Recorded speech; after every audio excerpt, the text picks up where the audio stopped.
چې یو بزرګ وګړی د 70 کلن هغه قتل شوی دی، لاش یې نشته او ملزمان یې نیولې شوي دي. در کابل د نو شهر په مقام باندې د چې کوم ډیډ باډي و چې کوم لاش و دغه هلته غورځولی دی. جست فار 7 لک روپیز دا د خپل بزرګ مرګ. بسم الله الرحمن الرحیم. ګرانو کتونکو، تاسو ګورئ میدان ډیجیټل. زه یم ستاسو همکار نواز منګل. ګرانو کتونکو، دا مهال زه د پیښور د تانه کوتوالې په حدودو ګنج علاقه کې موجود یم چې دلته یو ډیره زیاته افسوسناکه واقعه مخې ته راغلې ده چې یو بزرګ وګړی د 70 کلن هغه قتل شوی دی، لاش یې نشته او ملزمان یې نیولې شوي دي. او په دې اړه د هغه مقتول کم چې ډیر د بېدردۍ سره خو قتل شوی دی، د یې خورایان را سره موجود دی. الله تعالی دې تاسو ته زړه صبر درکړي. د دې غم چې دا کم غم تاسو سره مخې ته راغلی دی، دا واقعي راته لږه بیان کړئ. چې زمونږ ماما چې کوم دی ریاض احمد په دې علاقه کې ګنج محله عهده کې اوسېدو په دې کور کې. دا زمونږ د نیکه کور و چې کوم زمونږ د مور پلار دی. نو زمونږ د ماما چې کوم دی دا غیر شادي شده او د سره د کوم ملګری چې و ندی الله عرف نادي، دی به د سره کې ناستو پاسېدو. زمونږ ماما سره نشې مشې به مو سره کولې. نو دا سوچ کړی و چې یاره دا کور زه خرڅ کم او داسې کار وکړم چې دا ماما د راستې نه اخوا کړم. نو د سره زمونږ د کور کې یو ورور هم اوسېدو محمد طیب، خو چونکې کلي کې فوتګي وشوه هغه کلي ته لاړو او هلته چې کوم دی هغې جمعې ته ایثار شو. نو زمونږ ماما کور کې یوازې و. نو دې ندی الله لږ او د دې ښځې او د سره نور ملګري و ایسمارو.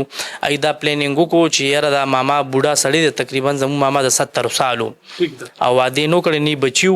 نو هغې ویل چې یاره د دې کور خبره یو قبضه ګروپ سره وکړه چې د هغه نوم نوازي شلي دی او په 7 لک روپۍ نغدې سټامپ باندې لیکلي دي چې ندی الله خپل پولیس ته بیان کې دوی چې ما 7 لک روپۍ اغستې دي او دا کور قبضه چې کوم دی ما نوازي شلي لورکه او زموږ مامې دې ځای نه بوتلو چې د مخکې چکر لم بوتلی و مري ته هم د دې مرګ دپاره په دې باندې چکر باندې هلته بوتلو، خو هلته ورته مکملو نه شو. واپس یې راوستی و. بیا شوتل بانډه کې دا ندی الله لږ د درونه او د پلار هلته اوسېږي.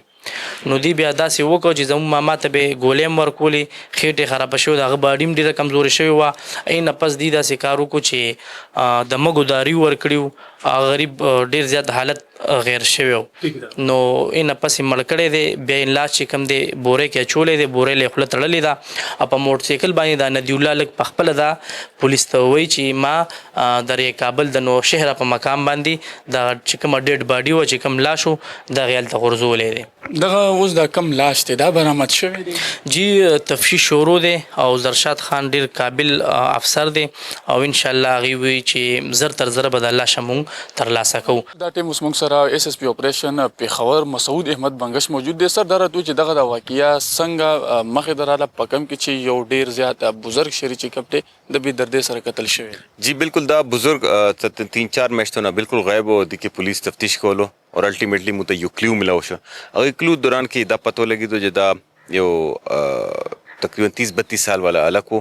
هغه ورسره ښه تعلق و، ګپ شپ و، ملګرتیا وه اور هغې ته پته وه چې دی کور ده اور دا هړپ کول یې غوښتلو.